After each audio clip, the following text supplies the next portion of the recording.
So one of my friend's daughter recently got married and she went to her in-laws' place. She was expected to behave in certain way, or the two families had different upbringings, not necessarily wrong or right, but because of the difference, she was judged. And that brought about a lot of negativity between the relation between them. So, how does one overcome judgment? By being prepared for it. How do you overcome any obstacle? The simple answer is you prepare for the obstacle. Take exams as a child. You prepare for the exam. Exam is an obstacle because unless you cross that obstacle, you are not going to get promoted to the next division. So you prepare for the exam. Now you are getting married. Everything is not hunky-dory and fine and flowery. Marriage is a challenge. Are you prepared for that challenge? Is somebody preparing you for facing that challenge? When you are, especially for a girl, when a girl gets married and she leaves her maika and goes to her sasural, it's a change of environment. Now you are accustomed to a certain background, to certain style of living, to certain tolerances, to certain pampering, which you can't expect to happen automatically. It may eventually happen with your behavior and all that, which is great.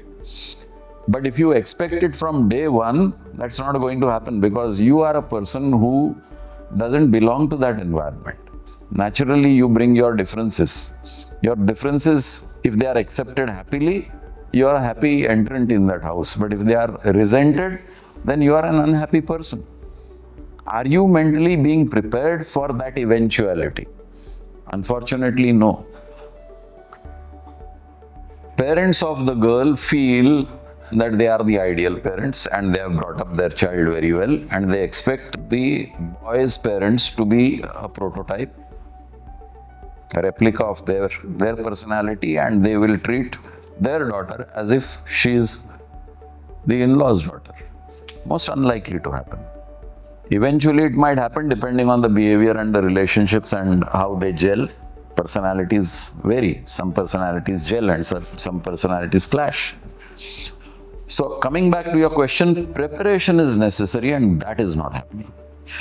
So specifically, example of this girl going to another house, and your question is more generic. It says, how do I overcome judgment? And judgment can be in anything. You are appearing for a job interview and somebody is judging you. And you probably feel you are being unfairly judged. You probably feel you deserve the job, but the panel is judging you and saying, okay, you are not selected. How do I overcome? Basically, it is overcoming disappointment more than the judgment. If the judgment is good, are you going to be disappointed? No. So where is the question of overcoming judgment? No, but is it a one-sided thing that, it is all, the onus is only on the person who is going into a new family, or is it the onus should not be on one person? It's always majority wins. It's not a question of right or wrong. If there are 5 voices against one voice, then obviously the 5 voices will overpower. Maybe unfair, but that's reality. But the problem is, this person has to now overcome this judgment, even if it is wrong. Yeah. So you have to accept certain things. कि मुझे ऐसे ही judge करने वाले, am I going to let it affect my performance? Then the judgment is going to get endorsed. Or am I going to be operating on my strengths? Then hopefully one day that judgment will be reversed. Yeah. So either you go with the flow or you fight the flow. Yeah. If you go with the flow, then you are people pleasing. What suits you? Yeah. If you are going to please people at the cost of your mental and physical health, Then you are paying the price. Yes. Yeah. You are paying the price. If you are going to please people, knowing and hoping that one day I will conquer, then it is a test of your endurance and perseverance. So again, here you go within yourself internally. Everything is internal. Yes, you find your inner strengths and then prepare that The way. whole problem is when you say judgment, you are judging somebody else. Somebody else. The whole problem is that we don't look at ourselves. We are always looking at somebody else. Now you have control only over yourself.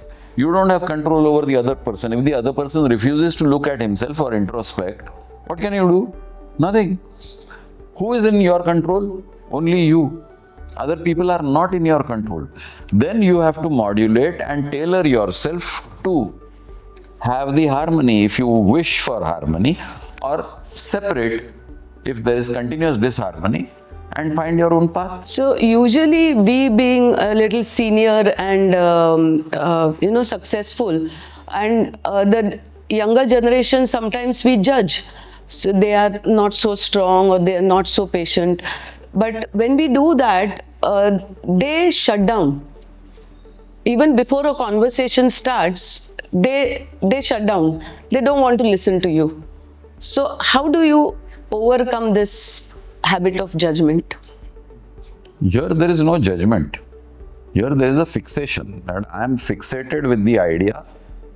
You use two words. We are senior and Successful, yeah. and successful. So I agree 50% that we are successful. But I am not a senior. I am still young. My course teaches me to be young, so I disagree with you that I am senior. नहीं, ये थोड़ा color change हो गया. That doesn't make me old or senior. Anyway, that's besides the point. The point is, somebody decides to shut himself, insulate himself from your barrage. For him, it's a barrage. Yeah. Whatever gyan you are giving him is a barrage. So he insulates himself. What can you do? He has judged you कि इसकी तो आदत है ज्ञान बांटने का, मुझे ये ज्ञान नहीं चाहिए.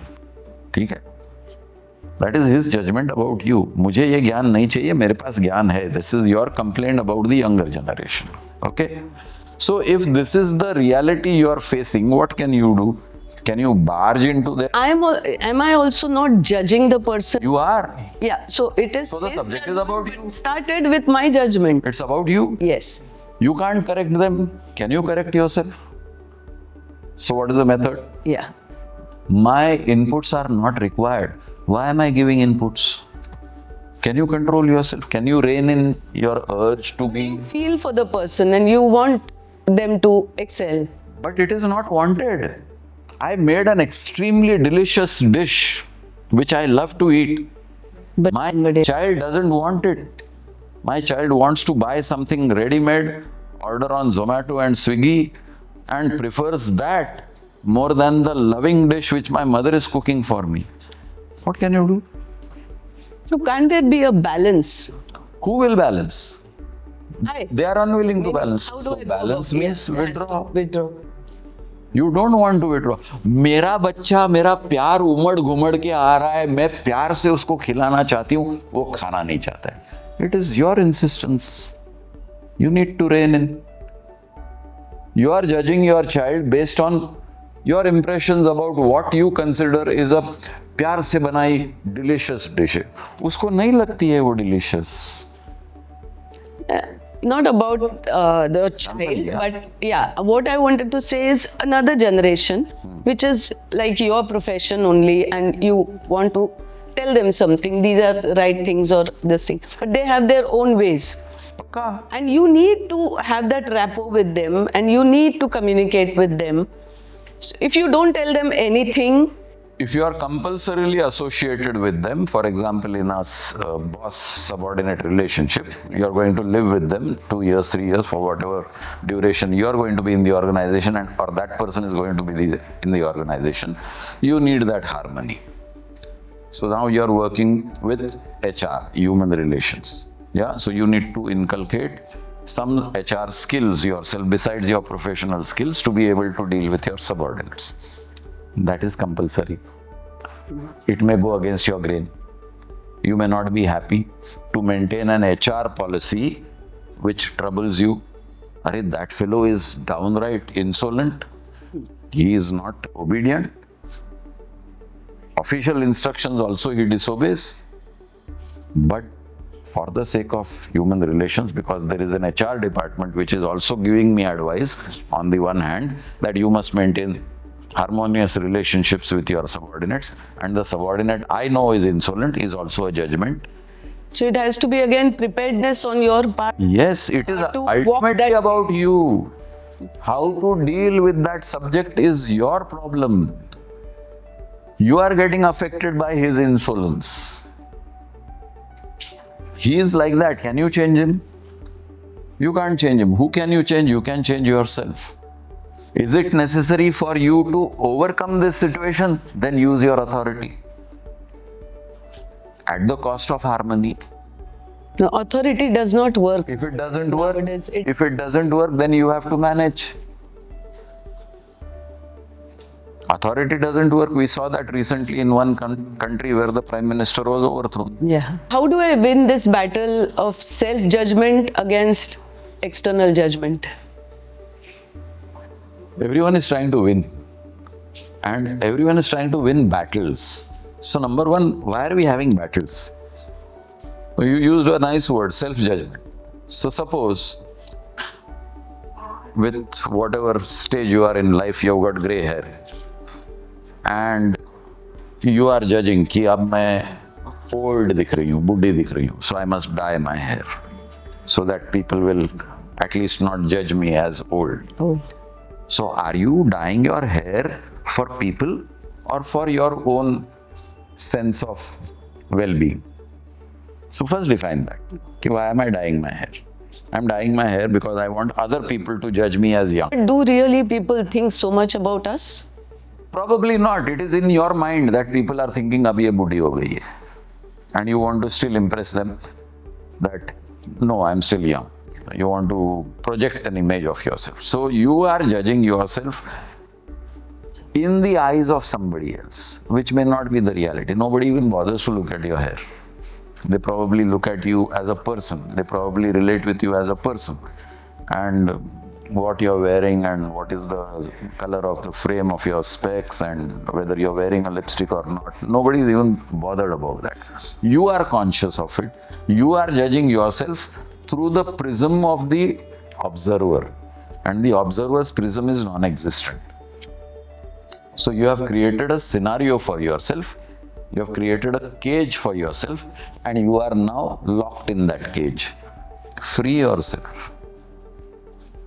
I keep saying again and again, come to life and breath. These are the laws of living. We constantly keep saying, I am free, free, free forevermore. Become free from this self-inflicted imprisonment of self-judgments. It may not be true.